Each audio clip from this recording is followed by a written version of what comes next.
अस्सलाम वालेकुम नाजरीन ग्रामी। हज़रत दानियाल अलैहिस्सलाम एक दिन एक जंगल में जा रहे थे कि आपको एक गुंबद नज़र आया और आवाज़ आई, दानियाल इधर आओ। आप इस गुंबद के पास गए। मालूम हुआ कि वो किसी मकबरा का गुंबद है। जब आप मकबरा के अंदर तशरीफ़ ले गए तो क्या देखते हैं कि बड़ी उम्दा इमारत है और इमारत के बीच एक आलीशान तख्त बिछा हुआ है। इस पर एक बड़ी लाश पड़ी है। फिर आवाज़ आई कि दानियाल तख्त के ऊपर आओ। आप ऊपर तशरीफ़ ले गए तो एक लंबी चौड़ी तलवार मुर्दा के पहलू में रखी हुई थी। इस पर यह इबारत लिखी हुई नज़र आई कि मैं कौम आद से एक बादशाह हूँ। खुदा ने मुझे 1300 साल की उम्र अता फरमाई।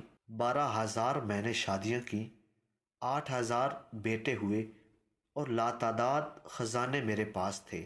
इस कदर नेमतें लेकर भी मेरे नफ्स ने खुदा का शुक्र अदा न किया, बल्कि उल्टा कुफ्र करना शुरू कर दिया और खुदाई का दावा करने लगा। खुदा ने मेरी हिदायत के लिए एक पैगंबर को भेजा। इन्होंने मुझे बहुत समझाया मगर मैंने कुछ न सुना और न समझा।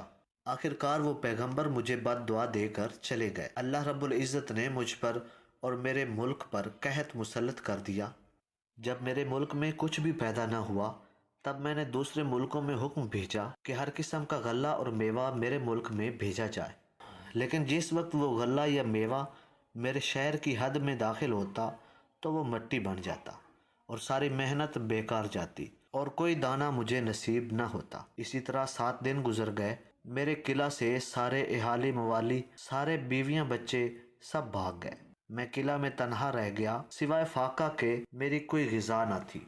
एक दिन मैं निहायत मजबूर होकर फाका की तकलीफ में किला के दरवाजे पर आया।